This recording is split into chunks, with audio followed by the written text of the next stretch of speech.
ক্যাডেটরা আসলে বাংলা ভার্সনও না, ইংলিশ ভার্সনও না, বাংলা মিডিয়াম ইংলিশ মিডিয়াম এরকম 4 ক্যাটাগরি কোনোটার মধ্যে খাওয়া যাবে না, পুরো হাইব্রিড। আমরা তো দুইজন ক্যাডেট বসে আছি, বিভিন্ন এব্রিভিয়েশন এখানে ইউজ হবে। আইসিসি এলএমএম, যেটা ইন্টার ক্যাডেট কলেজ হ্যাঁ, literary and music meet. CSC মানে হচ্ছে কলেজ স্টেজ কম্পিটিশন। পাঙ্গাটা যে ওই দিন দিবে, পাঙ্গা মানে তো পানিশমেন্ট নেই। পাঙ্গা মানে পানিশমেন্ট, ইয়েস। Front row. পায়ের নিচ দিয়ে হাত দিয়ে কান ধরা, গাছের মধ্যে ক্রলিং। সিনিয়রদেরকে লাইনে রাখবে অথরিটি, জুনিয়রদেরকে লাইনে রাখবে সিনিয়র। চারপাশে অনেক জায়গায় যত সব ব্যানার পোস্টার দেখছি সবই আমি ছাত্র দলই দেখছি। আমি যদি এমপি হই তাহলে শাহবাগের বিলবোর্ডে প্রতি মাসে কত টাকা আসতেছে, কোন খাতে খরচ হয়েছে এবং কতটুকু আছে, বিলবোর্ডের লাইভ হিসাব দেখাবো। কোনো একটা পলিটিক্যাল পার্টি তো নির্বাচনের পরে তো ক্ষমতায় আসবে, আসবে।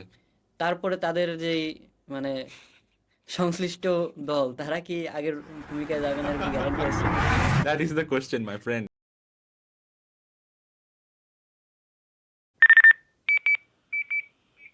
সততা medical podcast, let's be honest.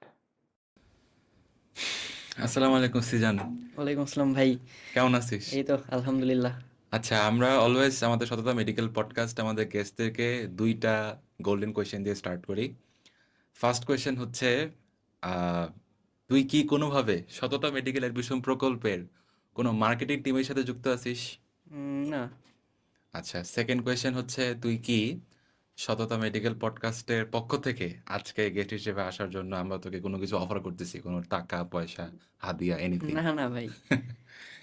এটা আমরা সবসময় বলে স্টার্ট করি, just to give your audience the oversight, যে আমরা আমাদের গেস্টদেরকে নর্মালি জাস্ট দুইটা বিষয়ে কথা হবে এটা বলেই ডাকি, যে মেডিকেল অ্যাডমিশনে তাদের গল্পটা কি অ্যান্ড মেডিকেল লাইফটা তাদের কীরকম যাচ্ছে, এই দুইটা বিষয় নিয়েই কথা হবে। এটাই আমরা তাদেরকে জানাই, বাকি কোনো কিছুই স্ক্রিপ্টেড থাকে না।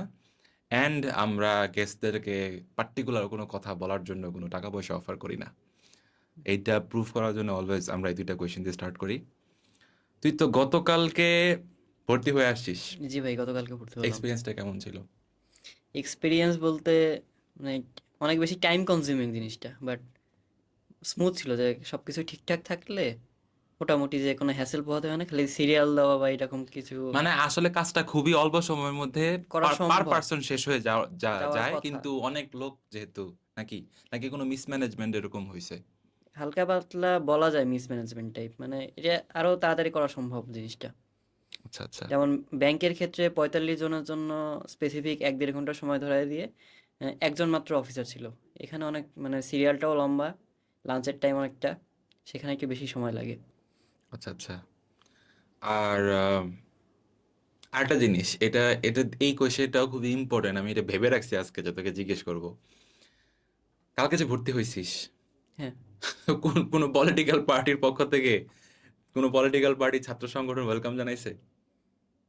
কোনো সংগঠনের পক্ষ থেকে কেউ আমাকে কোনো ওয়েলকাম বা কোনো কিছু? ব্যানার দেখছিস, ছাত্র দল, ব্যানার দেখছি, শিবির? ব্যানার দেখছি। হ্যাঁ, কোন কোন দলের ব্যানার দেখছিস বল, এটা একদম নাম নিয়ে বল, কোনো প্রবলেম নেই। ডিএমসি ক্যাম্পাসে দুটা দুটা না, একটাই দেখছি, সেটা হলো ছাত্র দল। ছাত্র দলের? ছাত্র দলের। শিবিরেরটা দেখিস নাই? শিবিরেরটা খেয়াল করি নাই আমি। আচ্ছা, তুই দেখোস নাই তো প্রবলি কোথাও। আমি আমি আসলে ক্যাম্পাসে এই সময় যাই নাই। চারপাশে অনেক জায়গায় যত সব ব্যানার পোস্টার দেখছি সবই আমি ছাত্র দলই দেখছি। প্রবাবলি আমরা সবচেয়ে ভাইরাল ক্লিপটা পেয়ে গেছি, বুঝছিস? এইটুকু দিয়ে পডকাস্টে অনেক মানুষ দেখবে। ছাত্র দলের ব্যানার ছিল, শিবিরও থাকে, শিবিরের লোক কিন্তু অবভিয়াসলি গেছে। শিবির আচ্ছা, পরিচয় আমার কাছে কেউ যায় নাই, মানে অনেকে আমার ছাত্র দল পরিচয় কেউ গেছে? না, কোনো পরিচয় পরিচয় দেয় নাই, বাট পরিচয় কেউ ব্যানার তুই দেয়নি। ছাত্র দলে দেখছিস। ব্যানার দেখছি। শিবিরের ব্যানারও প্রবাবলি কোনো না কোনো জায়গায় আছে এনিওয়ে। আমি এই মুহূর্তে একটা মনে হয় দেখছি, কোনো একটা ব্লকে বা কোথাও একটা অনুষ্ঠানে বা কিছু একটা ব্যানার আছে শিবিরের। আচ্ছা আচ্ছা, এটা কোন জায়গায় খেয়াল, না, এটা আমার মনে নাই। খেয়াল নাই এখন আর। জাস্ট মনে আছে যে হয়তো এরকম কিছু কোনো একটা দেখলাম। জায়গায়, কোনো একটা অবভিয়াসলি ছাত্র, চিপা চাপা কোনো একটা জায়গায় আছে। ছাত্র দল আর শিবিরের ব্যানার এখন ঢাকা মেডিকেল কলেজের ক্যাম্পাস না শুধু, সকল জায়গায় এই কমন। বিভিন্ন ব্যানারগুলো পাবি। সামনে নির্বাচন আসতেছে, আরো অনেক কিছু দেখতে পারবি ক্যাম্পাসে। আচ্ছা, যদিও এই কোয়েশ্চেনটা করা এখন তোর জন্য এটা বোঝা অনেক আর্লি, কারণ তুই যে মাত্র কয়েকদিন আগে চান্স পাইলি, এখন গতকালকে ভর্তি হইলি, জি ভাই। তো ক্লাস এখনো শুরু হয়নি, হলে তো অবভিয়াসলি থাকা শুরু করিস নাই। না। এখন এই বছরটা করা তোর জন্য অনেক আর্লি, কারণ এখনো তুই অ্যাক্টিভলি, যেহেতু ক্যালকুলাস থেকে পড়ছিস, আরও ক্যালকুলাসে তো রাজনীতির বয়সনের রটাও নাই, তো তারপরও জিজ্ঞেস করি, এই যে ক্যাম্পাসে গেলি, তুই আহ, ছাত্র দলের বা শিবিরের যে ব্যানার দেখতে পাইছিস, এটাকে তুই কিভাবে দেখছিস একজন একদম ফ্রেশ একজন স্টুডেন্ট হিসেবে, একজন ফ্রেশার হিসেবে, যে আমাকে দুইটা বাংলাদেশের বর্তমানে one of the most influential গ্রুপের পলিটিক্যাল পার্টির ছাত্র সংগঠনের ব্যানার আমি আমার ক্যাম্পাসে দেখছি, এটাকে তুই কিভাবে দেখিস? আমি ফার্স্ট অফ অল আমি পলিটিক্স ওইভাবে মানে আমি আকৃষ্ট না জিনিসটাই। আমি জিনিসটা অত পজিটিভলিও নেই না। আমার খালি মনে হচ্ছে যে বাংলাদেশের টপ যে স্টুডেন্টগুলো মানে ডিএমসিতে তো যে টপ স্টুডেন্টই তো আসে, তারা হচ্ছে দুইটা গ্রুপে বলতে গেলে বিভক্ত হয়ে গেছে এই জিনিস দিয়ে। মানে হয়তো তারা মিলেমিশে থাকে বা থাকে না, মানে আমি তো এখনো যাইনি, আমি এখনো জানি না। বাট হয়তো কোনো কোনো না কোনো ক্ষেত্রে এই রাজনৈতিক পরিচয়ের কারণে তাদের মধ্যে কলিশন ঘটার কথা, আর এটা ক্যাম্পাসের শান্তিও নষ্ট করতে পারে। এটা হচ্ছে তোর মানে মানে প্রেডিকশন যে হইতে ভয় পারে? আর কি, ভয়। ভয়, এটা আশঙ্কার ভয়। জায়গা, আচ্ছা। আম, তার মানে একজন ফ্রেশার এই জিনিসটাকে কাইন্ড অফ আশঙ্কার জায়গা থেকে সচেতন ভাবে দেখবে। আমি আমার জায়গা থেকে আমার মনে হলো যে হ্যাঁ, ক্যাম্পাসে অ্যাটলিস্ট এই জিনিসটা হওয়া উচিত ছিল না। ক্যাম্পাসে এই জিনিসটা হওয়া উচিত ছিল না, এটা তোর মানে ধারণা? রাজনীতি মুক্ত যদি একদম নিউট্রাল ক্যাম্পাস টাইপ পাইতাম, দেন এটা মনে হয় হেলদি ছিল আরো অনেক বেশি। আচ্ছা, এটা তো পার্সপেক্টিভ। যখন ক্যাম্পাসে ক্লাস শুরু করবি তখন আরো পার্সপেক্টিভ হয়তো চেঞ্জ হইলে হইতেও পারে, দেখা যাক। হ্যাঁ, হইতে পারে। তো এটা ক্যাম্পাসে গেলেই বুঝতে পারবি সবকিছু। আর এখন তোর যেই চিন্তা ভাবনা আছে, আমি এই চিন্তা ভাবনাকে কোনো আম, সমালোচনাও করব না, প্রশংসাও করব না, বা কোনোটাই বলবো না। জাস্ট আমি আমার অডিয়েন্সকে এইটুকু শোনাতে যাচ্ছিলাম যে একজন নতুন স্টুডেন্ট যে জি, ভর্তি হইতে গেছে সে এটা কিভাবে দেখে। আর তুই বললি যে এটাকে তুই একটু আশঙ্কার জায়গা থেকে একটু সতর্কতার সাথে দেখতেছিস, জি ভাই। এটা খুবই স্বাভাবিক। আমি যদি পার্সোনালি আমার এক্সপিরিয়েন্স বলি, এখন কিন্তু ক্যাম্পাসে আসলে বুঝতে পারবি, তুই একটা বিভক্তির কথা বলছিস যে যেহেতু আমি দুইটা দলের ব্যানার দেখছি, সো ক্যাম্পাসে গেলে স্টুডেন্টদের মাঝখানেও হয়তো এটার কারণে মানে বিভক্তি হওয়ার কথা। ক্যাম্পাসে গেলে তুই যেটা বুঝতে পারবি যে হ্যাঁ, অবভিয়াসলি এখানে কিছু জায়গায় তো কলিশন বিভক্তি আছেই, হ্যাঁ, থাকার কথা। এটা তো কোনো ডাউট নাই। বাট তারপরও বিষয়টা কিন্তু এরকম না আমাদের ক্যাম্পাসগুলোতে এখন, যে একদম রক্তারক্তি কারবার। বাংলাদেশের ছাত্র রাজনীতির যে একটা কালো ইতিহাস আছে। ওজন্যই এখনো মানে হ্যাঁ, যতই রিভলিউশন হোক ভয় তো একটা আছেই ভয় যে তো আছে যে বিভিন্ন সময় যে আমরা পত্রপত্রিকায় দেখি বা 90-এর দশকে বা তারও আগে ছাত্র রাজনীতির যে একটা, বলতেই যে মানুষ খুবই রক্তারক্তি, মারামারি, ক্যাডারদের মাঝখানে লাগালাগি, ধাওয়া পাল্টা ধাওয়া বুঝতো। হ্যাঁ, হ্যাঁ, ক্যাম্পাসের কিন্তু এইরকম সিচুয়েশন নাই, এটা ফর শিওর। আমি আচ্ছা। একজন ফোর্থ ইয়ার শেষে ফিফথ ইয়ার উঠতেছি এরকম স্টুডেন্ট হিসেবে এইটা একদম নিউট্রাল, আমি কোনো রাজনৈতিক দল করি না, একদম নিউট্রাল পার্সপেক্টিভ থেকে এটা বলতে পারি যে মারামারি, দ্বন্দ্ব শুধুমাত্র মেসেঞ্জার, ফেসবুকে কমেন্টে এই পর্যন্ত সীমাবদ্ধ। ইভেন মৌখিকভাবে কথা কাটাকাটিও হয় না, অনেস্টলি হয়ই না, মানে আমি কখনো দেখিনি এই 24-এর পরে। আচ্ছা, জিনিসটা কন্টিনিউ থাকলে তো মানে আমাদের জন্য ভালো, বাট মনে মনে একটা রেষারেষি একটা হয়তো। তুই যেহেতু কম্পাসে ঢুকিস নাই, তুই তো এখনো জানিস মানে না। আমার মনে হয় যে এটা আর কি, হ্যাঁ, মনে এটা মনে একটা রেষারেষি আশঙ্কা থাকার থাকতেই কথা। পারে, এর আশঙ্কা থাকাটা কোনো খারাপ জিনিস না। বাট আমি তোকে যেটা বলতেছি আমার পার্সোনাল এক্সপিরিয়েন্সটা বলি, ওই এক্সপিরিয়েন্সটা বলার আগে তোকে একটু ভূমিকা দিতেছি এই জন্যই। এটা এখনকার পরিস্থিতি, 24-এর পরে, 24-এর জুলাই আন্দোলনের পরবর্তী সময় এখনকার পরিস্থিতি। 24-এর আগ পর্যন্ত আমরা তো ক্যাম্পাসে ঢুকছি 2022 সালে, তখনের সিচুয়েশন কিন্তু সম্পূর্ণ আলাদা ছিল। তখন শুধুমাত্র ছাত্রলীগের রাজত্ব ছিল, অন্য কোনো পলিটিক্যাল পার্টি কেউ যদি ছাত্র অবস্থায় কারো কোনো পলিটিক্যাল পার্টির প্রতি অ্যালায়েন্স থাকতো, গোপনে কেউ প্রকাশ করতো না। সেটা আচ্ছা, ছাত্র আচ্ছা। দল বল বা শিবির বল, গোপনে গোপনে খুবই লুকিয়ে এই তাদের কার্যক্রম তারা চালাইছে। এখন যেরকম সবকিছু ব্যানার থেকে শুরু করে ওপেন, সবকিছু ওপেন, ওপেন। তখন মোটেও এরকম ছিল না। আর তখন সবচেয়ে খারাপ, এটা আমি একটু পরে জিজ্ঞেস করব, আগে আমার এক্সপিরিয়েন্স শেয়ার করে শেষ করি।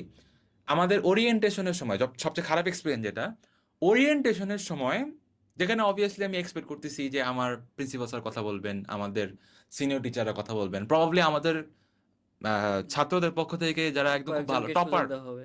টপার স্টুডেন্ট, হ্যাঁ আমাদের ব্যাচ থেকে হয়তো, আর আমাদের ব্যাচ থেকে না হলেও আমাদের সিনিয়র ভাইদের মধ্যে যারা টপার, একাডেমিক্যালি যারা অনেক বেশি এফিশিয়েন্ট, তারা হয়তো তাদের জীবনের কোনো গল্প বা গাইডলাইন শেয়ার করবে কিভাবে ফার্স্ট ইয়ার সেকেন্ড ইয়ার কাটাইতে হয়, বা শুরুর দিকে কিভাবে স্ট্রাগলগুলো কাটাইতে হয়। ওরিয়েন্টেশনে তো আমরা এগুলোই এক্সপেক্ট করি, যে জি। আমাদের সিনিয়র স্টুডেন্টদের মধ্যে যারা ভালো করছে তারা কথা বলবে, সিনিয়র টিচাররা কথা বলবে, এবং প্রিন্সিপাল, ভাইস প্রিন্সিপাল, অথরিটি মানুষজন কথা বলবে। ওইখানে ছাত্র দলের লিডাররা এসে আমাদেরকে ডাইরেক্টলি যে তোমরা পড়াশোনা করবা, আমরা পড়াশোনা করতেছি, আমরা তো রাজনীতিও করতেছি, একটা ওপেন ইনভাইটেশন দিয়ে গেছে। হুম।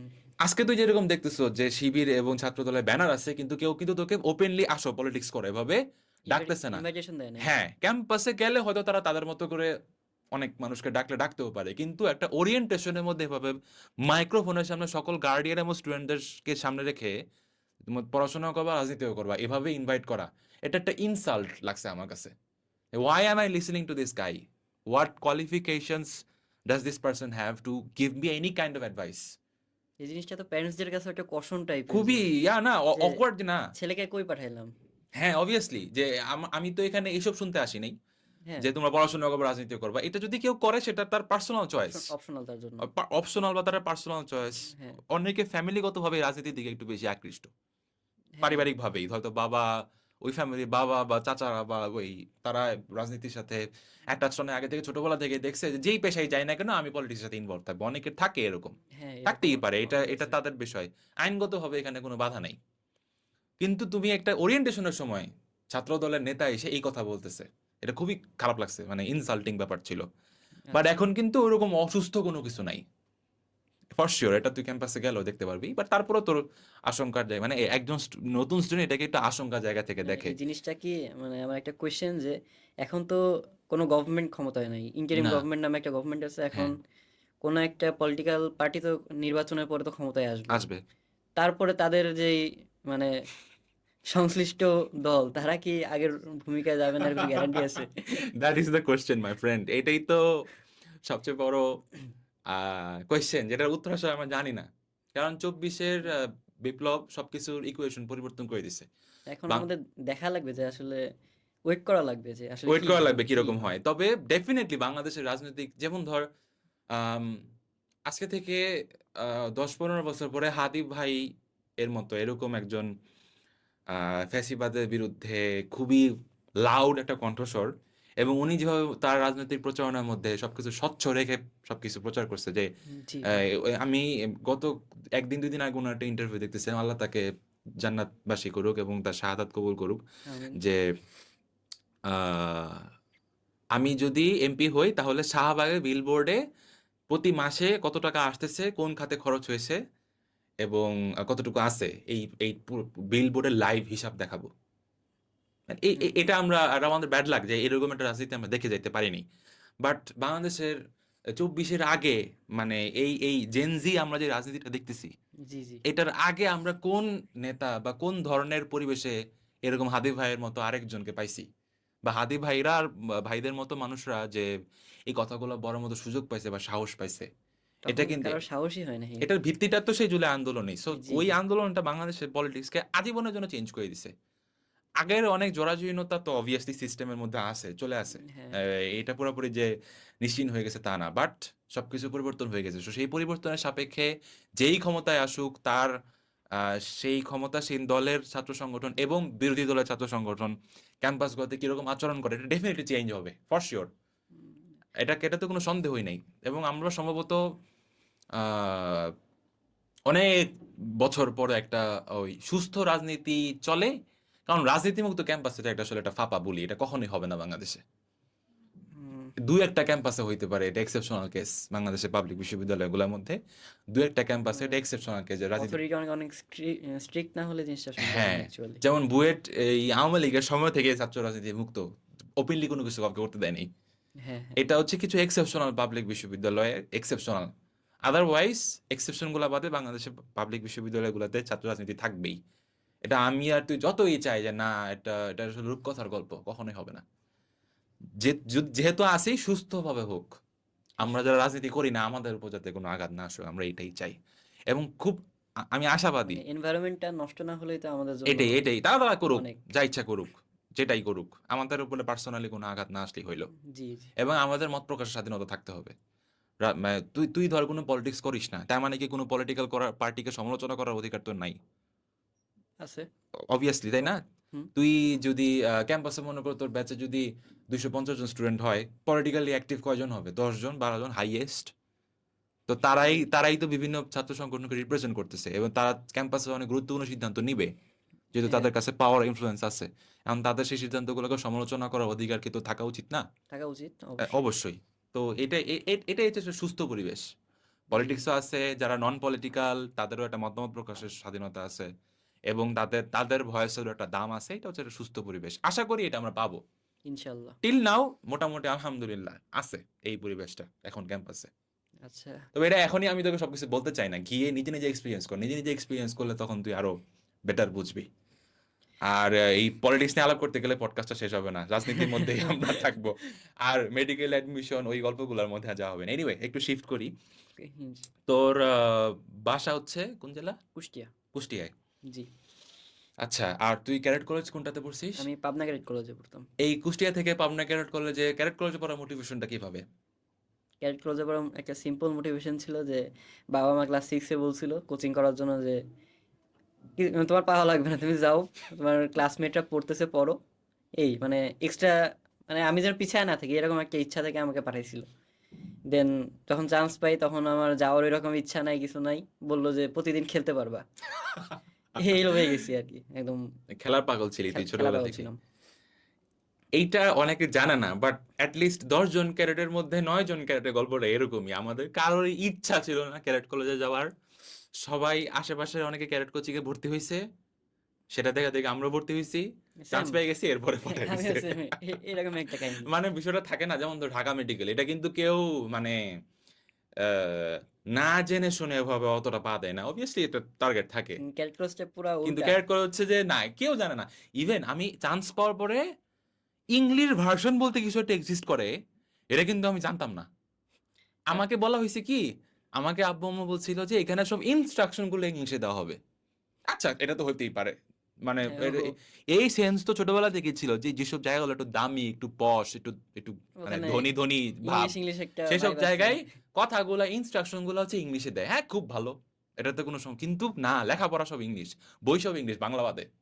হ্যাঁ, বাংলা বই বাদে সব ইংলিশ বই। একসময় এমন একটা অবস্থা হয়েছে যে আমরা বাংলা লিখতে খুব কষ্ট হইতো, আগে হইতো তাই না। হ্যাঁ, মানে এটা এটা কোন কোন বছরের, এটা এটা কবে লাস্টের মনে দিকে, হয়েছে? মানে এসএসসির আগে পরে থেকে শুরু হয়েছে এই জিনিস, বাংলা লিখতে খুব কষ্ট হইতো। বাংলা লিখতে কষ্ট হইতো হ্যাঁ, না? এইটা আসলে তো এটা তোর ক্যারিয়ার হিসেবে তো সীমাবদ্ধতা।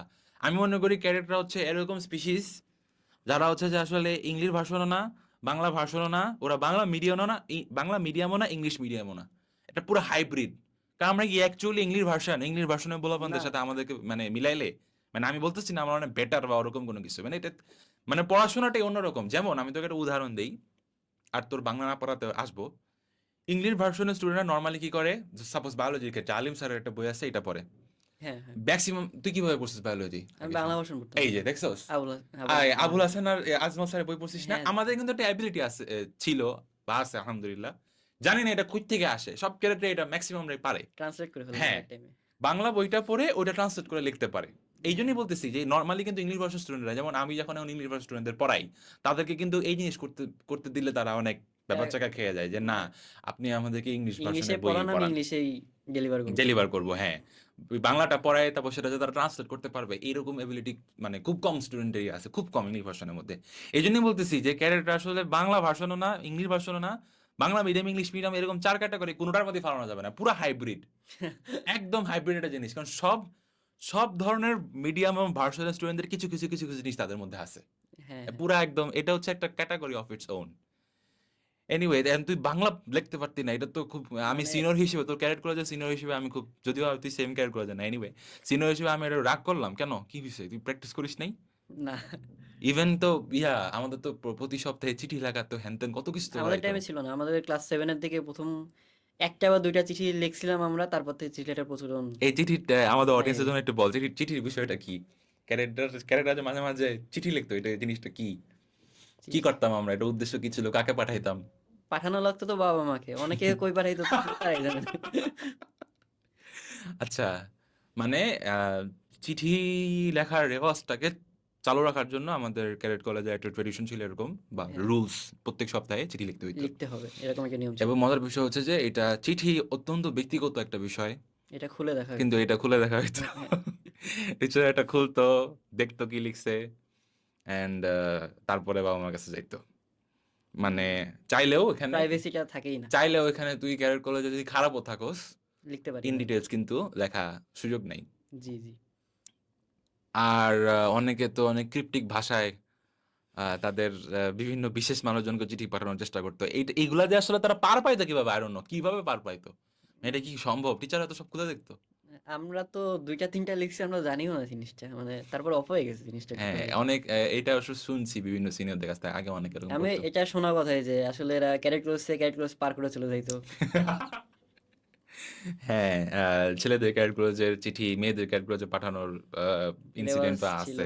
আছে এগুলা যারা করছে তারাই জানে এগুলো মেকানিজম আসলে কি বা কিভাবে কি করে। এনিওয়ে একটা মেকানিজম ছিল এরকম যে বিভিন্ন ইন্টার ক্যাডক্রোজ ইভেন্ট। হ্যাঁ, এই ইন্টার ক্যাডক্রোজ ইভেন্ট গুলো হচ্ছে যে বিভিন্ন গিফট এবং চিঠি এক্সচেঞ্জের হাব। তো হ্যাঁ। মানে যেই সব একেকটা ক্যাডেটকে তো ক্যাডেট কলেজ থেকে নির্দিষ্ট ইভেন্টের জন্য সিলেক্ট করা হইতো যে বেস্ট ওই ইভেন্টের জন্য।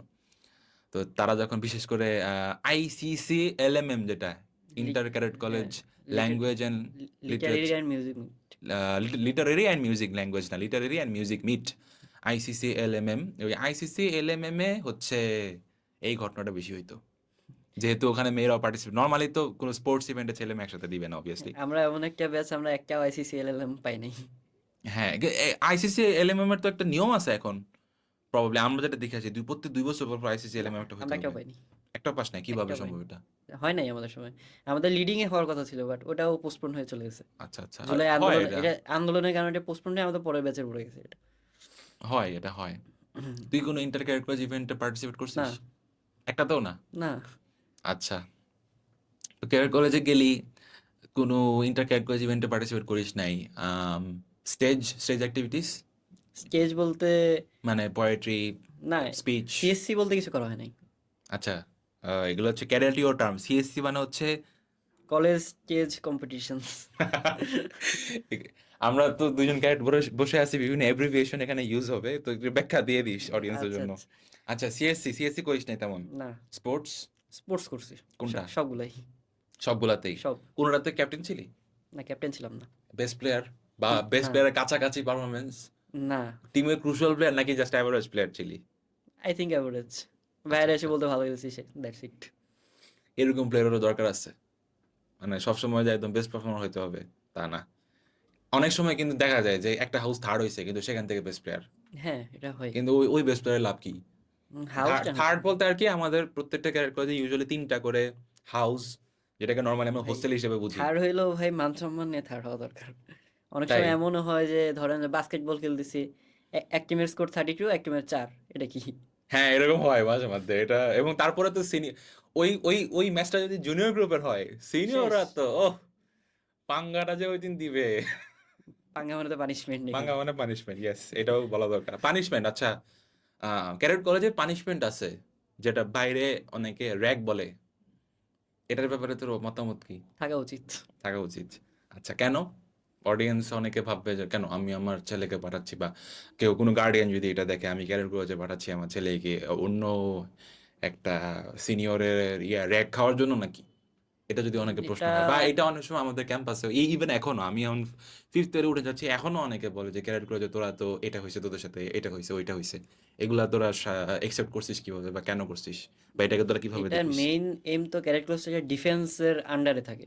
এখন ওদের হুম একটা এইম থাকে, মানে একটা আর্মি পরিচালিত প্রতিষ্ঠান স্পেসিফিক নাম্বার অফ স্টুডেন্টস যাবে হলো ডিফেন্সে বা ওইদিকে যাবে আর কি।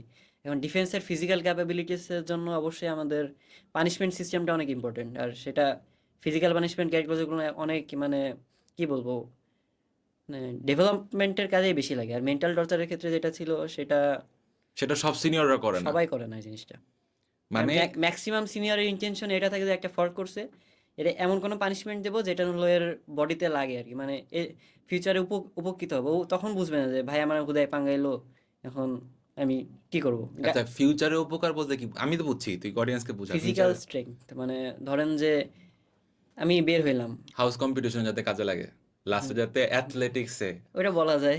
আসল টার্গেটটা কিন্তু এইটাই আলটিমেটলি আমাদের হ্যাঁ, ক্যাডেটদের সারা বছরের সকল কম্পিটিশন সবকিছু মিলায়ে 3টা যে হাউস বা হোস্টেল আছে তাদের মাঝখানে যে কম্পিটিশন হয় ইন্টার হাউস চ্যাম্পিয়নশিপ হ্যাঁ। সেই ইন্টার হাউস চ্যাম্পিয়নশিপের লাস্ট মোমেন্টে অ্যাথলেট খুঁজে পাওয়ার জন্য এই জিনিসটা অনেক কাজে দেয়। লাস্ট বছর ডিসেম্বর মাসে যেই সবচেয়ে বড় কম্পিটিশনটা হয় অ্যাথলেটিক্স অ্যাথলেটিক্স। অ্যাথলেটিক্সে প্রবাবলি সবচেয়ে বেশি মার্ক না, 9 সবচেয়ে পয়েন্ট। বেশি মার্ক হচ্ছে মানে 100 একাডেমিক্সে। মার্কের মধ্যে 9 পয়েন্ট থাকে অ্যাথলেটিক্স, একাডেমিক্সে থাকে 36। হ্যাঁ, কিন্তু ক্যাডেটদের কাছে এই অ্যাথলেটিক্সের দামটা শুধু 9 নাম্বার দিয়ে এটা মানে হিসাব করা যাবে না। এটার অনেক ইমোশন বেশি। অন্যরকম। মানে একটা হাউস সারা বছর ওভারঅল চ্যাম্পিয়নশিপ পায় নাই, কিন্তু অ্যাথলেটিক্স পাইছে, ওই হাউসের সবার মন ভালো থাকবে ডেফিনেটলি। শিওর ভাই, কোনো শিওর। কারণ ওইটার ইমোশন, ওইটার জন্য এক একটা ইভেন্ট, এই পুরো অলিম্পিক্সের মতো 3 দিন সব রকমের সবকিছু ইভেন্ট হয়, দৌড়াদৌড়ি থেকে শুরু করে বিভিন্ন ইয়েস ভাই। গ্রাউন্ডের ইভেন্ট এভরিথিং। এবং আমি নিজে কখনো অ্যাথলেট ছিলাম না, আমি প্রচন্ড পরিমাণে অলস একটা ক্যারেট ছিলাম। বিভিন্ন সময় স্পোর্টসও আমি ডজ মারছি, মানে স্পোর্টসের টাইমে গিয়ে আমি হাউসে গিয়ে লুকায় লুকায় ঘুমাচ্ছি, এমন হয়েছে। কিন্তু এটা আমি রিগ্রেট করি, আমার ক্যারেট কলেজে আরো বেশি খেলাধুলা করা দরকার ছিল, এটা আমি রিগ্রেট করি অনেক। খেলাধুলার মাধ্যমে ক্যারেট কলেজের বেস্ট মেমোরিগুলা ক্রিয়েট হয়, এটাতে কোনো সন্দেহই নেই। আনডাউটেডলি। আনডাউটেডলি। একটা সময় খুবই আমার খারাপ যাচ্ছে, তাও একটা গ্যারেজ অবশ্যই একটা জিনিস অপেক্ষা থাকে, কখন আমার কখন গেমস স্পোর্টস হবে, টাইমটা। গেমস টাইম হবে, হ্যাঁ আমরা গেমস টাইম বলি ওইটাকে। তো গেমসটা আসলে আমি এটার কারণ হচ্ছে খুবই সিম্পল। ক্লাস সেভেনে আমরা যাই, সেভেনের সময় ফুটবল খেলা শিখে নিজেরা নিজেরা ফুটবল লাথালাথি করতে করতে ওই সময় সবার ফুটবল খেলা। সেভেনের তো একটা কমন একটা টেন্ডেন্সি, মানে আমাদের কলেজে তো ছোট গ্রাউন্ড অত বেশি ছিল না হ্যাঁ, তখন।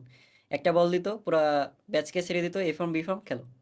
এটা কিন্তু প্রপার। আর ইয়াটা একটু নে, চাটা একটু নে, আমাদের কোম্পানি প্রমোশনও হয়ে যাক।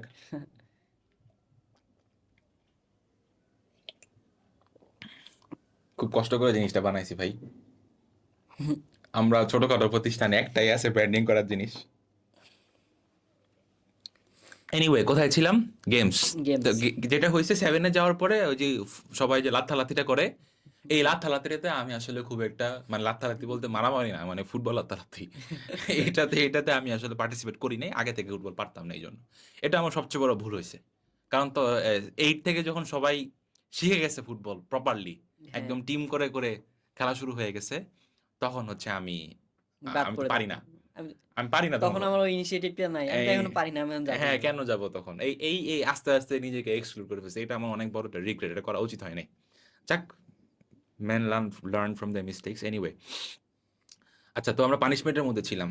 হ্যাঁ, তো এই সিনিয়ররা যারা ভালো সিনিয়র, হ্যাঁ। পৃথিবীর সকল জায়গায় ভালো এবং খারাপ মানুষের সংমিশ্রণ আছে। ম্যাক্সিমাম ভালো সিনিয়রদের টার্গেট থাকে আমি জুনিয়রকে, যদি অকারণে না, অকারণে না, তার যেই নিয়ম কানুনগুলো ফলো করার কথা সেই নিয়ম কানুন ডিসিপ্লিন সে মেনটেন করতেছে না, তাকে আমি পানিশমেন্ট দিব। পানিশমেন্ট বলতে বিভিন্ন ফ্রগ জাম্প ফিজিক্যাল আছে, এক্সারসাইজেস। ফিজিক্যাল এক্সারসাইজ আর কি, ফ্রগ জাম্প আছে, আমরা পুশ আপ দেই, আবার অনেক রকম, অনেক সময় ওই যে ফ্রন্ট রোল। এই কানের নিচে এই হাত, চিকেন পজিশন। পায়ের নিচে চিকেন চিকেন পজিশন, পজিশন। পায়ের নিচ দিয়ে হাত দিয়ে কান ধরা, এই ধরনের পজিশনও আছে। আবার অনেক বড় রকমের কোনো ফল্ট করে ফেলে তখন ইয়াতে ঘাসের মধ্যে ক্রলিং দেওয়া, হামাগুড়ি আর কি।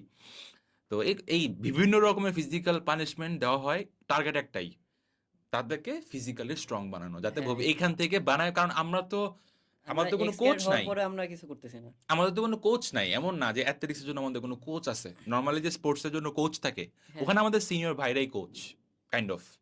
যে যে অনেক ভালোই এবং কোচিং অনেক করায়, ভালো অনেক কোচ, ভালো অবভিয়াসলি করায়। অনেক ভালো কোচ, এটা বলা দরকার। কিন্তু তারপরেও তো ওনারা তো ফর্মালি কোচিং এর, কোনো স্পোর্টস কোচিং না, এর বিদ্যা নিয়ে আসছে, বিষয়টা এরকম না। উনি উনা নিজে শিখছে, নিজে ওনার শিখছে, নিজের নিজে জ্ঞানটাই, এইভাবেই শিখছে। নিজের জ্ঞানটাকে ইয়া করে দিচ্ছে। আরেকজন সিনিয়র থেকে পানিশমেন্ট দিয়ে দিয়েই কিন্তু বানাইছে শরীরটাকে। আমরা যে বানানো ওয়ার্ডটা অনেক ইউজ করি, এই যে বানায় কিভাবে, এই পানিশমেন্ট গুলো দিয়ে দেই, ফিজিক্যালি যাতে স্ট্রং হয় এবং লাস্টে যাতে অ্যাথলেট বের হয়। আর যারা অ্যাথলেট হবে না, এখন প্রশ্ন থাকতে পারে যে না, সবার তো অ্যাথলেটিক্স করার দরকার নেই, সবার তো স্পোর্টস করার দরকার নেই। না, হ্যাঁ, ক্যারেক্টার হয়তো সবাই স্পোর্টস বাধ্যতামূলকভাবে খেলে একটা টাইমে, বাট সবার তো একেবারে খুবই ফিজিক্যালি একদম পারফেক্ট সিক্স প্যাক হইতে হবে, এটা তো দরকার নেই সবার। না, না, নাই। এটার আনসার হচ্ছে যে আমাদের কিছু কিছু ইভেন্ট আছে যেখানে সবাইকে পার্টিসিপেট করতে হয়। Like cross country. Cross country হচ্ছে যে একটা বড় বিশাল একটা 3-4 মাইল দৌড়াইতে হয়, দৌড়াই এভারেজ, এভারেজ যত পজিশন একটা হাউসের আগানো থাকবে পজিশন তারাই, আগে থাকলে হ্যাঁ, ওই জিতে পারবে। হাউসের চ্যাম্পিয়ন হবে। তো এই ধরনের ইভেন্ট, তারপরে অবস্টাকল কোর্স, বিভিন্ন লাফ দেওয়া, গর্ত ডিঙায় যাওয়া, এরকম নানান রকম দড়ি ক্রলিং পার টলিং হওয়া, করে। ওই যে ওয়াল সোলজাররা, পার হওয়া, ওয়াল পার হওয়া। যেরকম ওই তারের নিচে দিয়ে ক্রলিং করে করে যায়, এটাও তো আছে আমাদের, ক্রলিং আমাদের করে করে আমাদের যাইতে ছিল হয়। একসময়, এখন তারপরে নাই। মাংকি, কি জানি monkey, monkey rope, monkey rope, এটা বাদ দিয়ে দিছে এখন। মাংকি রোপ বাদ দিয়ে দিছে, হ্যাঁ, কেন? এটা হলো কোন একটা বরিশাল ক্যাট ক্লোজ, মানে আমরা থাকাকালীনই অ্যাক্সিডেন্ট হয়েছে কোনো? অ্যাক্সিডেন্ট হয়েছিল। মারা গেছিল কিনা খেয়াল নেই, বাট মানে এখানে মাঙ্কি রোগ থেকে তো মারা যাবে না মানুষ। না, না, এরকম একটা ইনসিডেন্ট হয়েছে। হওয়ার কারণে ওইটা হলো সিভিয়ার কোনো একটা ইনসিডেন্ট হয়েছে? সিভিয়ার হয়েছে, অনেক সিভিয়ার। এরপর থেকে কিন্তু অবস্টেকেল মাঙ্কি করছে। রোপ থেকে পড়ে গেলে মারা যাওয়ার কথা না। মাঙ্কি রোপ তো কি এইটুক মাত্র হাইট, এখান থেকে পড়লে মারা না যাবে না, কিভাবে? মানকিরূপ তো অনেক উঁচা, যতটুকুই হোক, আচ্ছা প্রায় একতলা, মানে 1.5 তালা হাইয়েস্ট, 1.5 হ্যাঁ, তালা থেকে পড়লে তুই কি মরে যাবি? যদি মাথার মধ্যে পড়ে তাইলে সম্ভব। মাথাতেই তো পড়ছে। ও, উল্টা হয়ে পড়ছে না? মানকিরূপ তো উল্টা হয়ে পড়বে মানে। আচ্ছা, এটা ইনসিডেন্টটা জানি না। যাই হোক, অ্যাক্সিডেন্টস তো এটা। এরপর থেকে ধরেন যে আচ্ছা, এটা মানুষ কিন্তু এটা তো শুনলে অনেক ভয় পাবে। এটা কিন্তু খুবই রেয়ার, খুবই রেয়ারেস্ট ইনসিডেন্ট, কখনোই হয় না। এটাই যে ক্যারেক্টার হিস্ট্রিতে ফার্স্ট টাইম হয়েছে এটা। ক্যারেক্টর হিস্ট্রি হচ্ছে মিনিমাম 50 বছর পুরনো। সেই পাকিস্তান আমল থেকে শুরু করে এখন পর্যন্ত ঘটনা হয়েছে মাত্র একটা, এই এই যে অ্যাক্সিডেন্ট। সো এটা অবভিয়াসলি অনেক সেফটি সব কিছু প্রিকশন মেনটেন করে করা হয়। বাট ওভারঅল সিনিয়রদের উদ্দেশ্য থাকে যে এই যে যেগুলা সব ক্যাডেট পার্টিসিপেট করতেছে এরকম ইভেন্ট, এই হ্যাঁ, ইভেন্টগুলোতে তো সবাই মানে এই চেইন অফ কমান্ড মেনটেন করে সিনিয়ররা যে পানিশমেন্ট দেয়। মেইনলি এই দুইটাই main cause. Chain of command আমাকে মেনটেন করতে আমার হাতে কোনো না কোনো পাওয়ার তো থাকা লাগবে, যে নাহলে জুনিয়র আমার কথা শুনবে কেন, হ্যাঁ, এরকম একটা আর মানে। ওই সুযোগটা দেওয়া হয় যে অনেকে বলতে পারে যে জুনিয়রদের তোমার কথা শুনতে হবে কেন, তারা তো ক্লাস 7-এ পড়ে, তুমি 12-এ পড়ে, এই জন্য তোমার কথা শুনতে হবে কেন? বিষয়টা হচ্ছে ওখানে ক্যাডেট অথরিটি এরকম সিস্টেম তৈরি করে এটা তো দিছে। এটা আর্মি ইনস্টিটিউশন, আমি হুম, জুনিয়র সিনিয়র কথা শুনবো, অবভিয়াসলি থাকতে হবে এটা এটা। মাস্ট। আর ওটার নিয়মটাই এটা যে সিনিয়রদেরকে লাইনে রাখবে অথরিটি, জুনিয়রদেরকে লাইনে রাখবে আর সিনিয়ররা। এবং আমরা ক্যাডেট কলেজে ঢোকার টাইমে একটা চুক্তিও সাইন করি যে আমি সব নিয়ম কানুন এবং মানে নিয়ম কানুনের এভরিথিং মধ্যে এটাও পড়ে অ্যাকচুয়ালি যে সিনিয়রদের আমার রেসপেক্ট করা লাগবে। রেসপেক্ট করা লাগবে, হ্যাঁ। আর ব্যাপারটা এরকম না যে শুধু ফিজিক্যাল জিনিসের উপর দিয়ে সবকিছু যায়। ওই যে যে যে ইভেন্টে ভালো, বিভিন্ন স্টেজ কম্পিটিশন। এমনও আছে ভাই যে ধরেন যে একজনকে একটা গেমস টিমে অতিরিক্ত মানে ডেভেলপমেন্টের জন্য বেশি পানিশমেন্ট দেওয়া হয়ে গেছে, সিনিয়রটা বুঝছে, বুঝে এসে খাবার দিয়ে বলে গেছে যে নে আজকে অনেক কষ্ট করছিস, খা। হ্যাঁ, এটা তো এটা আছেই, জুনিয়রদের ট্রিট, জন্য কিন্তু অনেক। ট্রিট। তারপরে ক্যাডেট কলেজে এই জিনিসগুলো অনেক স্পেশাল। আমি জানি না তোদের এটা ছিল কিনা। আমাদের যে পার্টিকুলার কিছু সপ্তাহে দিনগুলো পুডিং দিত, এখানে হচ্ছে যারা যারা মানে জুনিয়র যারা ভালো পারফর্ম করছে কোনো স্পোর্টস ইভেন্টে বা কোনো হ্যাঁ হ্যাঁ, কোনো কিছুতে না সমানে আমাদের ছিল। এমন হয়েছে একজনকে 20-25টা পুডিং দিয়ে দিছে সিনিয়ররা। মানে সবাই দিছে যে ও এক্সট্রা, মানে একাই খেলা জিতায় দেয়, এরকম আছে না? হ্যাঁ, ওদেরকে ওর টেবিলে ভাত নাই, ওর পুডিং প্লেটে খালি পুডিং। Pudding pudding. পুডিং দিয়েই ভর্তি। আচ্ছা, এটা হচ্ছে ক্যাডেটদের একটা সমস্যা। আমরা একবার ক্যাডেট কলেজ নিয়ে আলাপ শুরু করলে এটা থামবে না। সো নিজেদেরকে একটু স্টপ টাফ। করতে হবে। আমার মেডিকেল পডকাস্ট, এটা মেডিকেল বিষয়ে আলাপ হচ্ছে, হওয়া উচিত। এনিওয়ে, তো এটা ক্যাডেট কলেজটা আনলাম কারণ এটা এটা দিস 7 ইয়ার্স এটা obviously they define who you are, এটা তো জি, কোনো সন্দেহ নেই। তো লাইফ টাইম আইডেন্টিটি একটা। লাইফ টাইম আইডেন্টিটি একটা, এবং এটা তোর ভবিষ্যৎকে মারাত্মকভাবে শেপ আপ করে। সো এটা এই গল্পগুলো ইম্পর্টেন্ট তোর জন্য এবং অডিয়েন্সকে শোনানোর জন্য। তোর গল্প শোনানোর জন্য এটাকে আনতেই হবে, এটাতে কোনো সন্দেহ নাই। জি। তো মেডিকেলে পড়ার মোটিভেশনটা কোথা থেকে? ক্যাডেট কলেজে থাকা অবস্থায়? এসএসসির পর মানে আগে তো নর্মালি অনেকে বলে যে প্যারাগ্রাফে লিখতাম কি হতে চায়, ডক্টর, ডক্টর, পাইলট, এটা খুব পাইলট, কমন। ইঞ্জিনিয়ার। এখন গ্রামে গিয়ে ফ্রি সেবা দিব নাকি? আমি আমি ভাবছিলাম টেকনিক্যালি যে আমি এসএসসির টাইমে আমি ফাঁকি টাকি দিতাম এসএসসি, তখন আমি ম্যাথে খুব উইক ছিলাম। এখন বাংলাদেশে যাই বলেন তাই বলেন যে কি করবো, এই কোয়েশ্চেনের অ্যান্সারে দুইটা অ্যান্সারই সামনে আসে, আইদার তুমি ডক্টর হবা অর তুমি ইঞ্জিনিয়ার হবা। মানে আরো অনেক স্কোপ থাকলে ওইগুলো কিন্তু হাইলাইটেড না ওইরকম।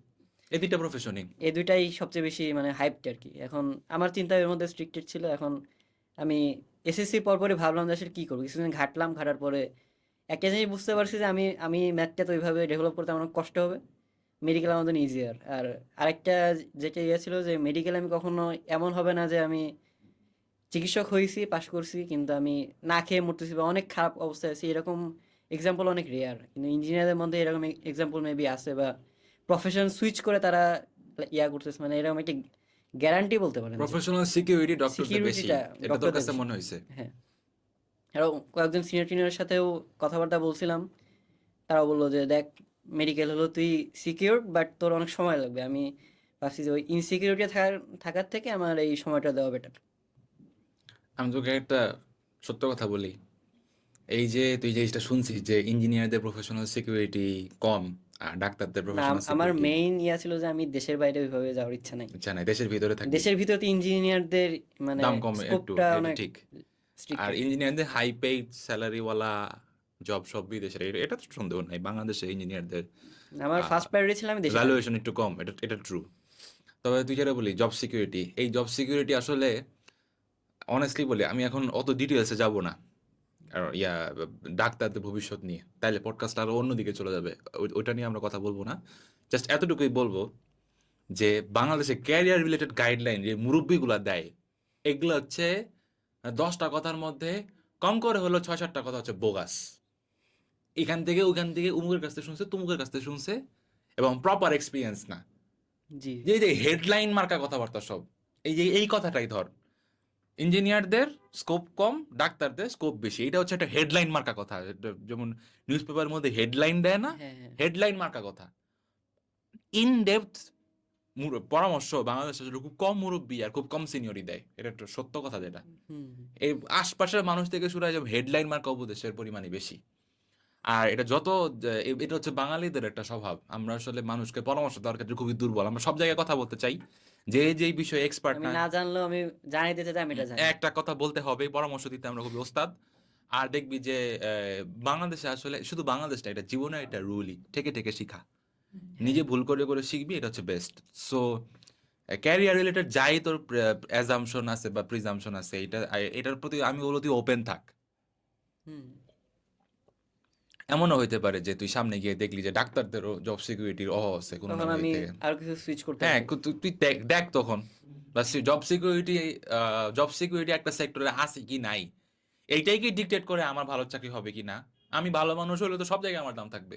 হ্যাঁ একটা মনে করে এমন একটা সেক্টরে আমি গেছি যেখানে হচ্ছে সিকিউরিটি কম সাপোজ, কিন্তু আমি আমার জায়গায় আমি ভালো সার্ভ বেস্ট করতেছি, বা আমি ওয়ান অফ দ্য বেস্ট, তাহলে তো আমি ওখানে কোনোদিনও আমার আমি না খেয়ে থাকবো না। ওখানে আমি সিকিউর হয়ে গেছি। ওখানে সিকিউর হয়ে গেছে, আমার দাম থাকবে, আমার ইনফ্লুয়েন্স থাকবে, সবই থাকবে। যাই হোক, আমি বললাম যে তুই যে এই যে এরকম হেডলাইন মার্কা উপদেশ একটা শুনছস না যে ইঞ্জিনিয়ারদের হচ্ছে কম, হ্যাঁ মানে আর হচ্ছে সিকিউরিটি কম, আর ডাক্তারদের সিকিউরিটি বেশি। এই ধরনের হেডলাইন মার্কা উপদেশ আসলে বেসিক্যালি দাম নাই। আমি এটাই বলতেছি। আমার আর মেইন টার্গেটটা ছিল যে আমি দেশে থাকবো, আমার মানে হুম মেইন পারপাসটা মানে ছিল তো যে মোটিভেশন বেসিক্যালি দুইটা। একটা হচ্ছে আমি যদি ম্যাথ কম পারি, মেডিকেলে ম্যাথ নাই। হ্যাঁ আর দুই হচ্ছে যে আমার দেশে থাকা বিদেশে লাগবে। যেহেতু যাবো না, দেশের মধ্যে একটা সিকিউর এবং সম্মান আছে এমন একটা জব, তো obviously doctor. Being a doctor. আচ্ছা, তো এটার জন্য তুই এইচএসসি যদি ঠিক করে থাকিস, এরপরে কি কোনো প্রিপারেশন নেওয়া শুরু করছিস আমি আলাদাভাবে? প্রিপারেশন বলতে তো আমাদের তো ছিল শর্ট সিলেবাস, এখন হুম, শর্টের পাশাপাশি ফুল পড়াটাই আমাদের জন্য একটা প্রিপারেশন টাইপের। হ্যাঁ, এটা কি তুই সেই ফার্স্ট ইয়ার এটা থেকে আমি স্টার্ট করছিস? ফার্স্ট ইয়ারে তো আমি শর্টই শেষ করতে পারি নাই, এখন সেকেন্ড ইয়ারের কয়েকটা মাস পর থেকে আমি শুরু করছি, মানে এইচএসসির আগে আমি অ্যাটলিস্ট দুইবার হইলেও আমি শেষ করছি পুরা পুরো সিলেবাসটা? পুরো সিলেবাসটা। এটা কি বায়োলজি, কেমিস্ট্রি, ফিজিক্স তিনটার জন্যই? না ফিজিক্সটা আমি করি নাই, ফিজিক্সটা মানে ভাইয়ারাও বলতো যে দরকার নাই। দাগানো লাইন, এমসিকিউ লাইন ইনাফ। হুম, কেমিস্ট্রিটা পড়ছে আর বায়োলজিটা পড়ছে। কেমিস্ট্রি, বায়োলজি একদম একাডেমিক কনসেপ্ট সহ নাকি মেডিকেল স্টাইলে পড়ছিস বাকি চ্যাপ্টারগুলো যেগুলো ফুল শর্টের বাইরে? সিলেবাস সেগুলো আমি মেডিকেল কনসেপ্টেই পড়ছি, মানে মেডিকেলের দাগানো বই তো পিডিএফ আছে তো। অ্যাভেলেবেল অনেক। হ্যাঁ। ওখান থেকে দাগাই নিছি, দাগাই নিয়ে আমি দেন শুরু করছি, মাঝে মধ্যে দু একটা চ্যাপ্টার ক্লাসও করছি। আচ্ছা আচ্ছা, ক্লাসগুলো কি ওই যে আমাদের যে অনলাইন অনলাইন অনলাইনে ল্যাবের? এখন অনেক ফ্রি পোর্টাল আছে অনেকগুলা, সেগুলো হুম আমরা হুম। ক্যারেক্টার তো যে প্রত্যেক ব্যাচের জন্য সপ্তাহে একদিন দুই দিন একটা নির্দিষ্ট ফিক্সড টাইম থাকে বিভিন্ন ওয়েব টাইপ ব্রাউজ করার জন্য আমাদের কম্পিউটার ল্যাবে। এটাতে করছিস নাকি অন্য হবে? এটা আমাদের কলেজে হলো আইসিটি, আমাদের এরকম কোনো ফিক্সড ইয়া ছিল না, মানে ক্লাসের মধ্যে শিডিউল করা ছিল না এটা। এখন লাস্টের দিকে আমরা টুয়েলভে উঠার পর মানে ইন জেনারেল আগে ছিল কি যে একটা হাউস কমন রুম টাইপের থাকে, হুম আমাদের হলো দুটা করে পিসি থাকে, হুম। ম্যাক্সিমাম টাইমে একটা নষ্ট পাইছি আমরা। ওই একটার পিছনে আমাদেরকে হলো রেস্ট টাইমের জন্য পুরো 18 জনকে সিরিয়া দিত, এক এক হাউসে সব 18 জন সিনিয়র থাকতো। যারা? না আমরা তখন তো আমরাই সিনিয়র, ওই তো সিনিয়র ব্যাচটা আর কি। সিনিয়র হুম হুম সিনিয়র মোস্ট ব্যাচ একটাই তো হুম। পিসি, সিনিয়র মোস্ট ব্যাচে ওটা নিব। ওই কি তোরা কি সপ্তাহে সপ্তাহে ভাগ করে নিতি, আজকে আমার হ্যাঁ স্লট, আজকে ওটাই আমার স্লট? এই টাইপেরই জিনিসটা।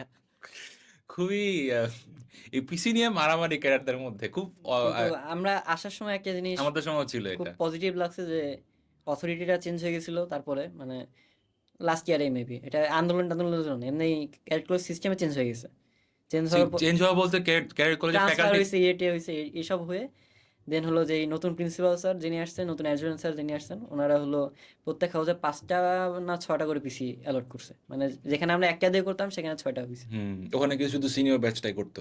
এখনো মনে হয় তাই, এখনকার সিস্টেম তো আমরা জানি না, মানে আচ্ছা, আমরা ওই ওই থাকা ফ্যাসিলিটি অবস্থাতে ইউজ ওইটাই। পাই না, আমরা খালি দেখছি পিসি আসছে, আচ্ছা আচ্ছা, কানেকশনটা পাই না আমরা। Good, very good. তাহলে ওখান থেকে হচ্ছে তুই বিভিন্ন অনলাইন ফ্রি ক্লাসগুলো করতি, যেটা হচ্ছে টপিক ডিফিকাল্ট লাগতো? আমি ম্যাক্সিমাম ক্লাস আমি বাসায় এসে করছি, বাসা থেকে ও কোথাও মানে ছুটির সময়? ছুটিতে আচ্ছা, মানে আচ্ছা।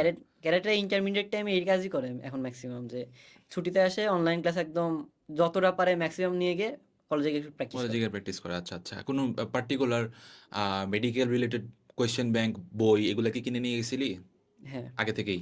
এটা হ্যাঁ, কি সেকেন্ড ইয়ারে কিনা হইছে না ফার্স্ট ইয়ারেই? ফার্স্ট ইয়ারে কিনছি আমি। ফার্স্ট ইয়ারে কিনা হইছে। ফার্স্ট ইয়ারে কিনছি। আচ্ছা তাহলে এই কোয়েশ্চেন ব্যাংক এবং বিভিন্ন কোচিং এর বিভিন্ন বাংলাদেশের প্রকাশনীত সাবজেক্ট স্পেশাল বই আছে।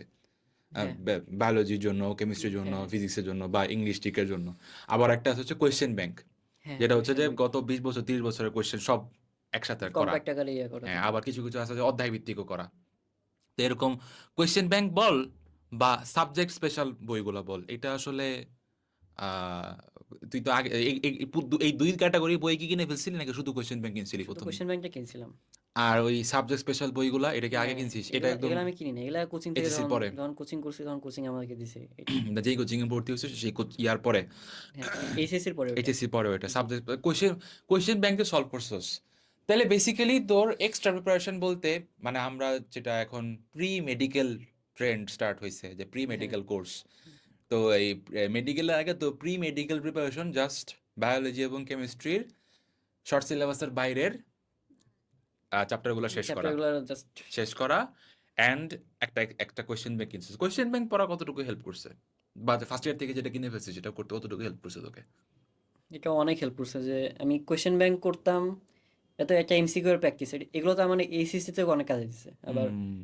কোয়েশ্চেন ব্যাংকের পাশাপাশি একটা বায়োলজির বিচিত্র টাইপের রাখি। মানে এমসিকিউ এর জন্য যা যা পারতাম সবই করতাম। আমি অনেক ও এমসিকিউ তার করতাম। মানে বায়োলজি স্পেশাল বইও কিনছিস ওটাও নাকি? কোয়েশ্চেন ব্যাংক, ওটা ভার্সিটি কোয়েশ্চেন ব্যাংক। আচ্ছা, আচ্ছা, আচ্ছা। ওটা ডেডিকেটেড বায়োলজির varsity question varsity bank. Question bank আচ্ছা, এটা আর আচ্ছা। কি। হ্যাঁ, ভার্সিটি কোয়েশ্চেন ব্যাংক যেটা বায়োলজি এটা তো মেডিকেলের সাথে অনেক মিল আছে। একেবারে একরকম না হলেও অনেক কিছুই মিল আছে। জি, আমি আমি জাস্ট ওই যে প্র্যাকটিসের জন্য কিনতাম, হুম, যে হুম, হুম, হুম। পড়লাম একটা অধ্যায় দেখি আমার ক্যাপাবিলিটি কতটুকু, মানে এটুকু বোঝার জন্য আমি করতাম। আর মোটামুটি এইচএসসিতে থাকা অবস্থাতে মেডিকেলের সিলেবাসটা জিকে ইংলিশ বাদে তো ২ বার পড়া হয়ে গেছে। হুম। ফিজিক্স পড়ছিস ২ বার? ফিজিক্স আমি ফুল সিলেবাস এই যে মানে লাস্ট এসে করছি, আমি আচ্ছা আগে করিনি। আগে পড়িস নাই তুই? না, আগে করিনি। আচ্ছা। ফিজিক্স বাদে বায়োলজি, বায়োলজি কেমিস্ট্রি আর ২ বার কেমিস্ট্রি পড়া দুইবার হইছে। হয়েছিল। আচ্ছা তারপরে তোর ৩ মাস টাইম পাইলি এই ক্যালকুলাস থেকে বের হয়ে। হ্যাঁ, তো ওই ৩ মাসে আগে থেকে কি কোনো জিকে ইংলিশের প্রিপারেশন নিছিস? আমি একটা জিকে স্পেশাল বই কিনে রাখছিলাম আগেই, মানে জোবাইর জিকে নামে একটা বই আছে, আচ্ছা, আচ্ছা। বেসিক জিকে আর কি। হ্যাঁ, হ্যাঁ। ওইটা নাড়াচাড়া করতাম। তারপরে এই জুবাস জিকেটা কবে কিনছস? এটাও ফার্স্ট ইয়ারে কিনছি। এটা তো বল আমাদের অডিয়েন্সের জন্য। আমি তো ভাবতেছি যে শুধু কিনছিস কোয়েশ্চেন ব্যাংক। এটা ওইভাবে পড়া হয় নাই তো অত মেনশনেবল না, বাট আমি আচ্ছা, আচ্ছা। জাস্ট উল্টাইছি, উল্টায় দেখি ইন্টারেস্টেড লাগছে, এটা এটা আছে। সিরিয়াস হইছিস কখন থেকে তাহলে ইংলিশের? মানে জুবাইরস জিকে বল বা মেডিকেল ইংলিশ না, এবং Zubair GK? GK mainly use করছিলাম আমি হলো ইন্টার হাউস জিকে কম্পিটিশন নামে একটা কম্পিটিশন হয়। ওইটা আর কি। ওইটার জন্য কিনা ওইটার হইছে। প্রিপারেশন হিসেবে আমি আর মেডিকেলের সময় ওখান থেকে পড়ছিস কি? না, মেডিকেলের সময় আবার কোচিং এর। কোচিং এর যে জিকে বই। জি। তাহলে জিকে ইংলিশের প্রিপারেশন অতটা নাও হয় না না, এইচএসসিতে। ওই ওইভাবে না। ৩ মাসেই। হ্যাঁ, ওই ৩ মাসেই। কিভাবে পড়ছস? তোর স্ট্র্যাটেজি কি ছিল জিকে ইংলিশে? ইংলিশ তো ভাই ওই যে ক্লাস 6 এ যা পারতাম ওই বেসিকের উপর চালায় দেওয়ার ট্রাই করছি। কারণ আমরা ক্যাডেটরা সবাই এই 6 এ যেই কোচিং এই থেকে 6 ইয়া বড় একটা গ্রামারের সিলেবাস পড়াইছে, এইটা দিয়েই আমরা সারা জীবন চালাইতেছি। এটা এটা আজ প্রত্যেকটা ক্যাডেটের জন্য এটা সত্য এবং এটা আসলে শুধু ক্যাডেট কোচিং যারা চান্স পায় তারা না। যারা ক্যাডেট কোচিং করে অ্যাটলিস্ট ইংলিশ গ্রামার তাদের অনেক ভালো হয়। কারণ ইংলিশটা সকল ক্যাডেট কোচিং এ অনেক ভালো করে পড়ায় গ্রামার। হ্যাঁ, হ্যাঁ। আর এই ছোটবেলার টাইমে মুখস্থ জিনিস যেমন হাফেজরা হেফজ যে ছোটবেলায় করলে এটা সবচেয়ে বেস্ট হয়। কেন? ছোটবেলাটা হচ্ছে মুখস্থ জিনিস সারা জীবনের জন্য মনে রাখার জন্য বেস্ট টাইম। জি, তো জি। এই 6-7 এর সময়টাতে গ্রামারের বেসিক ট্যাগ কোয়েশ্চেন বল, ট্রান্সফরমেশন বল, phrase completing idioms. Sentence, phrase idioms ওই সময় যা পড়ছি আমি খালি এই যেটা যে আজীবন। ক্যাডেট কোচিং, সরি, এই যে মেডিকেল কোচিং টাইমে এসে আমি খুঁজতাম যে ফ্রেজ তো পড়তেছি, দেখি আগের কোনগুলো কমন আছে, ওইগুলো আমি বেশি করে মনে রাখবো। মানে ফাঁকিবাজি করতাম আর কি। আচ্ছা, আচ্ছা। আর তোর কি এরকম হয়েছে কোচিং এর নাম্বার কিরকম থাকতো? মডেল টেস্টগুলোতে আমার মডেল নাম্বার টেস্ট না আগে ধাপে ধাপে শুরু কর। ডেইলি এক্সাম গুলোতে কিরকম ডেইলি থাকতো? বলতে আমাদের হতো ক্লাস টেস্ট যেগুলো ছিল, ক্লাস হ্যাঁ, টেস্টে হতো। ক্লাস টেস্ট 50 মার্ক মনে হয়। হ্যাঁ, ক- টোটাল মার্ক হচ্ছে 50, আমার ম্যাক্সিমাম যে 40 থেকে 45 এর রেঞ্জে থাকতো। মানে 80 to 90% mark G, 100 A convert করলে। এরকম। আর উইকলি গুলাতে যেটা 100 নাম্বারের। উইকলি গুলোতে আমার প্রথম দিকে অনেক খারাপ হতো, যে গত মানে ইনকনসিস্টেন্ট মার্ক আসতো, একবার 85 তো দেন একবার 72 এটা কি তোকে খুব বদার করছে? তুই পজিশন চেক করতি কখনো? চেক করতাম, সবসময় করতাম, সে সবসময় করতি? সবসময় করতাম। তোর তো খারাপ লাগতো না? পজিশন প্রথম দিকে ওইভাবে সেন্ট্রালি দিত না, তো তো বেশি খারাপ দেখাইতো না। আচ্ছা, ব্রাঞ্চের মধ্যে পজিশন। হ্যাঁ, ব্রাঞ্চের মধ্যে। ব্রাঞ্চের মধ্যে পজিশন তো অনেক খারাপ করলেও খুব একটা খারাপ হবে না। তা তো বুঝতাম যে আমার হ্যাঁ। আশপাশে যেই মানুষজন আছে তাদের থেকে কেমন করতেছি, মানে আচ্ছা, ওইভাবে আচ্ছা। ধরে রাখতাম যে না আমি অত পিছিয়ে নেই, সমস্যা নেই।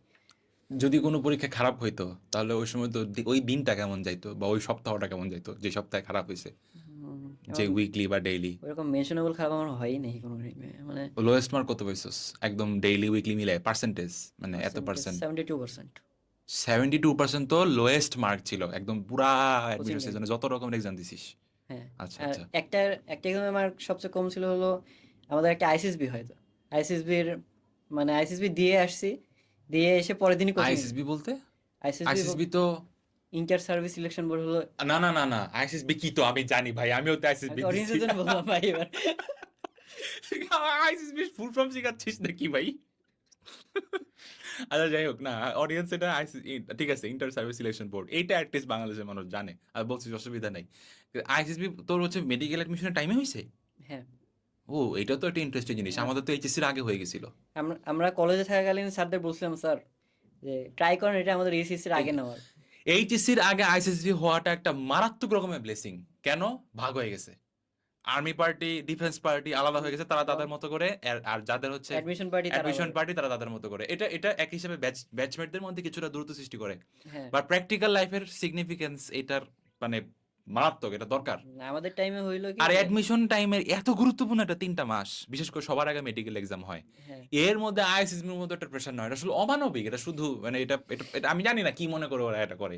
যাই হোক, তো ওই এটা তো অনেক ইন্টারেস্টিং একটা গল্প, এটা না আগে বলবি। আইএসএসবির সময় পরে কি হইলো? তুই কি গ্রিন কার্ড না রেড কার্ড না ইয়েলো কার্ড না কি? আমি রেড কার্ড। গ্রিন কার্ড হলে কি যাইতি? গ্রিন কার্ড না, ইচ্ছা ছিল না? ইচ্ছা ছিল না। তাহলে যাদের ইচ্ছা না থাকা পার্টি তারা কিন্তু দুই রকম হয়। একটা হচ্ছে যে আমি ইচ্ছা করে ছেড়ে দিব। আমি ধরে নিয়েছিলাম ভাই আমি খালি এই যে 4টা দিন খালি অ্যাপিয়ার করব, রেড আচ্ছা। কার্ডটা নিয়ে যাব, আমার কোনো ইয়া নাই, কিছু নাই, না, অনেকে রিগ্রেট তো নেই। চায় যে গ্রিন কার্ডটা একটু অনেক টাঙায় আছে। রাখবো দেখানোর জন্য। হুম। তোর কি এরকম মোটিভেশন ছিল হ্যাঁ, ওটা ছিল যে যে গ্রিন গ্রিন কার্ড কার্ড পায় টাঙায় পাইলে খালি রাখবো, যে ওয়ালে থাকবে আর। থাকবে কি, আমি চান্স পাইছি কিন্তু যাই নাই। হ্যাঁ, হ্যাঁ, এটা এটা আমারও ইচ্ছা ছিল, বাট রেড কার্ড আমি পাই নাই মানে একটা চান্স। ভিডিও আই এম দেখছিলাম not qualified for defence. Ayman Sadiq ভাইয়ের একটা ভিডিও হ্যাঁ। দেখছিলাম, পকেট থেকে গ্রিন কার্ডটা বের করে যে এই এই চিঠিটা আমাকে চেঞ্জ করে দিছে। আল্লাহ, এই এক জিনিস ওফ, এই একই একই জিনিস আমার এই আইমান সাদিকের ভিডিওর কথা আমার আপু আমাকে আইসিসবি রাখে বলছে, এটা খুব পপুলার বাংলাদেশে। এনিওয়ে, কইছিলাম জানি আইসিসবি হইলো, হ্যাঁ। যেহেতু তোর কোনো ইচ্ছা ছিল না, মানে এটা বেসিক্যালি কোনো ইফেক্টই ফেলে নাই। না, আমার আমার বাবা মনে মা হয় তারা বাবা কোনো মা ভয় প্রথমে টয় পাইছে? চাইতো, আমি বলতাম যে না আমি পাইলেও যাব না, ওই ইচ্ছা নাই টিচ্ছা নাই, বাবা মা মেনে নিছে না থাক। জানোস এই গ্রিন কার্ডটা যারা অ্যাকচুয়ালি পাইতে চায় না বা তাদের ইচ্ছা নাই আর্মিতে যাওয়ার, তাদের জন্য রেড কার্ড পাওয়াটা ব্লেসিং। ভুলেও যদি গ্রিন কার্ড পেয়ে যাস না, ফ্যামিলি প্রেশার অনেক অনেক বড় একটা ফ্যাক্টর। আমাদেরই কিছু ক্লাসমেট তো বিশেষ করে এরকম যারা আছে, মধ্যবিত্ত এবং ওই ধরনের ফ্যামিলি, ওই যে দ্রুত এস্টাবলিশড হওয়ার একটা পরে মোটিভেশন দিন তাদের। শেষে সে চলে যাবে, হ্যাঁ। মানে ম্যাক্সিমাম পার্সেন্টেজ সে যাচ্ছে। আর আমি একটা জিনিস বুঝি না আসলে, 1 বছর 2 বছর পরে এস্টাবলিশড হওয়ার জন্য বাংলাদেশে যে কি পরিমাণ হাইপ। একটা বছর পরে চাকরি পাবে আর একটা বছর পরে পরে পাবে একজন, এইটুকুর জন্য মানে কি তাড়াতাড়ি এস্টাবলিশ তাড়াতাড়ি এস্টাবলিশ তাড়াতাড়ি খুব মানুষ যারা কোয়ালিফাইড তারা কয়দিন আর বেকার থাকে, যার কোয়ালিটি নাই তার হিসাব আলাদা, সে জীবনে কোনো কিছুর জন্য নিজেকে প্রিপেয়ার করে নাই, তার রিসোর্স নাই, সেটা তো আলাদা। একটা রিসোর্সফুল মানুষ কয়দিন ইয়া থাকে, বেকার থাকে, একটু ধৈর্য ধরতে চায় না। কিছু কিছু ফ্যামিলি বাংলাদেশের অনেকে আছে অনেক বেশি অনেক ধৈর্যশীল, হয় অতি ধৈর্যশীল। এনিওয়ে, তাহলে আইসিএসবি আসলে খুব একটা আমার জন্য ইফেক্ট ফেললো না। ইফেক্ট ফেলে নাই ওইভাবে। আচ্ছা, ভালো, তাহলে ব্যাক টু মেডিকেল অ্যাডমিশন, 72% তো লোয়েস্ট মার্ক। মানে আইসিএসবি দিয়ে এসে যে এক্সামটা দিছি কোনো প্রিপারেশন ছাড়া, বোটানের আচ্ছা, একটা প্রথম চ্যাপ্টার আমি ওটাতে এমনিই উইক, তার মধ্যে বোটানির প্রথম চ্যাপ্টার তো উইক, এই সহজ চ্যাপ্টার। আমি উইক। ওখানে ম্যাক্সিমাম জিনিস আমি গেঁদা যায় যে কি। কেন কোর্স তো আমার আমার অনেক ফেভারিট একটা চ্যাপ্টার হচ্ছে ওইটা। এনিওয়ে, তো পার্সোনাল প্রেফারেন্স থাকতেই পারে। কারণ আচ্ছা, ওরা পরীক্ষা দিয়ে ওটাতে মার্ক পেয়েছিল মনে হয় 20.5, এটা হলো 50-এর মধ্যে, কনভার্ট করলে 41%। তাহলে এটা তো তোর লোয়েস্ট হইলো। এটা লোয়েস্ট, মানে লোয়েস্ট। এটা আমার খেয়াল নাই, মানে তুই আচ্ছা, আচ্ছা, আইসিএসবি পড়বো তাহলে আমি খেয়াল নাই। 72% না 41%, ওই 41%, একটাই বিচ্ছিন্ন ঘটনা। একটাই আর দিচ্ছে বিচ্ছিন্নগুলো বাদ দিলে রেগুলার 72 72%। এরকম হচ্ছে তোর লোয়েস্ট মার্ক। ভালো ভালো স্টুডেন্ট তুই, ভালো স্টুডেন্ট বলে ডিএম যদি টিকছিস। এনিওয়ে, তাইলে যদি ক্যাডেট যারা আমাদের কথা শুনতেছে অথবা ক্যাডেট কলেজের বাইরে, তাদের জন্য তুই যদি যা টার্গেট ডিএমসিতে তোর মতো ভালো প্রতিষ্ঠানে আসার, এইচএসসিতে ধর ফার্স্ট ইয়ারের সেকেন্ড ইয়ার এরকম সময় আছে, তাদের কি আগে থেকে প্রিপারেশন নেওয়া? এখন ভাই ফুল সিলেবাস, এখন আগে বলেছেন। আচ্ছা, এখন আগে পরে সেম এই কথাটা অর্থ হচ্ছে যে আমার আলাদাভাবে মেডিকেলের জন্য নিজেকে প্রিপেয়ার করার কিছু নাই, এটা কি এখন তুই বলবি? অ্যাডভান্স হওয়ার জায়গা একটাই, সেটা হলো জিকে। হ্যাঁ, জিকে আর এখন ইংলিশ নাকি? হ্যাঁ, এখন আমরা লাস্ট টাইম আমরা যখন পরীক্ষা দিতে এসে যা বুঝলাম, জিকে কিন্তু এখন ফ্লাকচুয়েট অনেক করতেছে। বড় একটা পার্থক্য তৈরি করে হ্যাঁ, দেয়। কোত্থেকে কি আসবে কেউ জানে যেহেতু না জানে অ্যাকচুয়ালি। না, হ্যাঁ। কি পড়বে? এটা আসলে ভাগ্যের মতো হয়ে গেছে জিকে, কারণ যে সমস্ত কোয়েশ্চেন আছে এটা কোত্থেকে পড়বি তুই?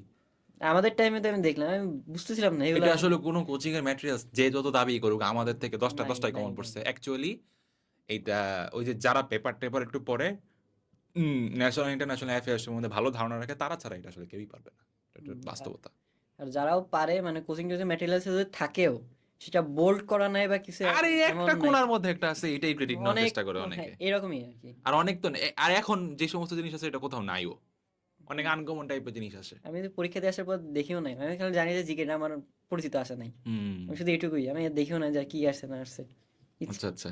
যারা এখন বেসিক্যালি বিভিন্ন নিউজ পেপার বা ইন্টারন্যাশনাল ন্যাশনাল অ্যাফেয়ার্স সম্বন্ধে ভালো খোঁজখবর রাখে, তারাই বেসিক্যালি এই যেগুলা পারার পসিবিলিটি বেশি। আদারওয়াইজ আসলে এগুলা বিভিন্ন ম্যাটেরিয়ালস পড়া আসলে সম্ভব নয়। আনকমন টাইপের জিকে, আনকমন টাইপের। আনকমন। আর এখন যে সমস্ত ডাল ভাত প্রশ্ন করা শুরু করছে, কিছু না কিছু জায়গায় তো কঠিন রাখতে হবে।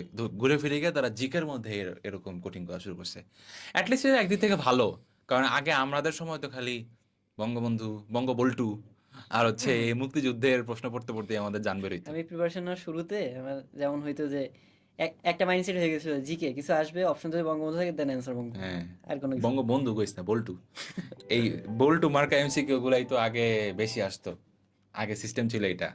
হ্যাঁ, তো এখন আবার সিস্টেম চেঞ্জ হয়েছে। এখন আমরা যখন কোচিং করতেছিলাম দেশ রিলেটেড জিনিসপাতিতে মানে একটু বেশি গুরুত্ব দেওয়া হচ্ছিল। দেশ রিলেটেড দেশ রিলেটেড মানে মানে দেশের বেসিক জিকে যেগুলো, যেমন ধরেন যে মানে কোনো একটা কিছুতে বাংলাদেশ এখন ভালো করতেছে, যেমন চা রপ্তানিতে এততম, বা এই টাইপের কোয়েশ্চেন অনেক বেশি ইমফাসাইজ দিত কোচিং গুলো। এখন অবভিয়াসলি সেটা চেঞ্জ হয়েছে। ও না না, এখন এখন এখনের কথাই বলছিস তুই? এখনকার কথা বলছি। আচ্ছা আচ্ছা, মানে কারণ আন্তর্জাতিক থেকে তো খুব একটা ডিফিকাল্ট কোয়েশ্চেন যেই 2 বছর ধরে ইন্ট্রোডিউস মানে করলো। আইদার আসবে না, আসলেও ম্যাক্সিমাম পারবে না, এরকম কিছু।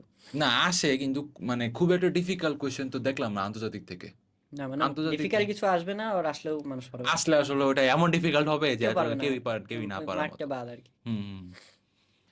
এনিওয়ে, তাহলে তুই একদম লাস্ট একটা 2-3 সেন্টেন্সে বা 2-3 মিনিটে যদি তোর যারা এইচএসসি 26 ব্যাচ, মানে খুব শীঘ্রই তাদের এখন অনেকে টেস্ট পরীক্ষা চলতেছে, এবং অনেকে হয়তো সেকেন্ড টাইম আরও আছে এইচএসসি 25 ব্যাচ মেডিকেলের জন্য প্রিপারেশন নিচ্ছে, হ্যাঁ হ্যাঁ, তাদের জন্য আগামী ধর হতে পারে আগামী ডিসেম্বরে যে পরীক্ষাটা হবে সেটা নিয়ে যদি তুই কোনো পরামর্শ সাজেশন দিতে চাস।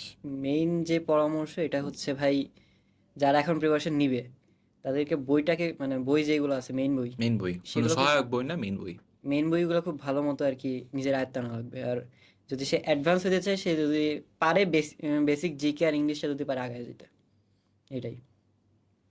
কারণ এই লাস্ট 3 মাসে আসলে অত বেশি হেরফের করবে না, একটা ফ্লোতে থাকার পরে এটা জাস্ট একটা ধাক্কা টাইপের, ফ্লোতে আসার জন্য আগে থেকে জিকে আগে ইংলিশ থেকেই।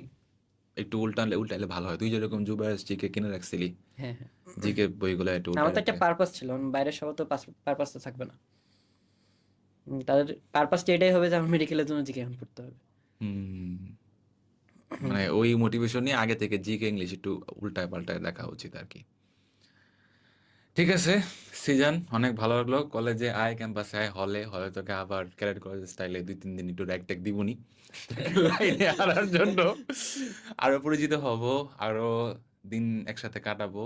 কোনো না কোনো নেক্সট কোনো সিজন হয়তো তোকে আবার, এখন তো তুই মেডিকেল লাইফের রিলেটেড কোনো কথাবার্তা হইলো না আমাদের, জাস্ট তোর ক্যারেট কলেজ, তোর ছোটবেলার গল্প অ্যান্ড কিভাবে চান্স পাইছিস এবং শুরুর দিকে ভর্তির দিনে কি ঘটনা হয়েছে, বেসিক্যালি এই জিনিস নিয়ে কথা কথা হইলো। আহ, আরো কোনো নেক্সট কোনো সিজনে তোকে হয়তো আমরা এই পার্সপেক্টিভটা জানার জন্য ইনভাইট করবো ইনশাল্লাহ, যে আমাদের সিজন 1-এ তুই আলাপ করছিস হচ্ছে যে ঢুকার সময় কেমন ছিলি বা হ্যাঁ, ঢুকার সময় কেমন লাগছে, এখন তুই ক্যাম্পাসটাই কেমন দেখতেছিস, সেটা ইনশাল্লাহ 1-2 বছর যাক আর একটু এক্সপিরিয়েন্সড হ, একটু বড়-টড় হও।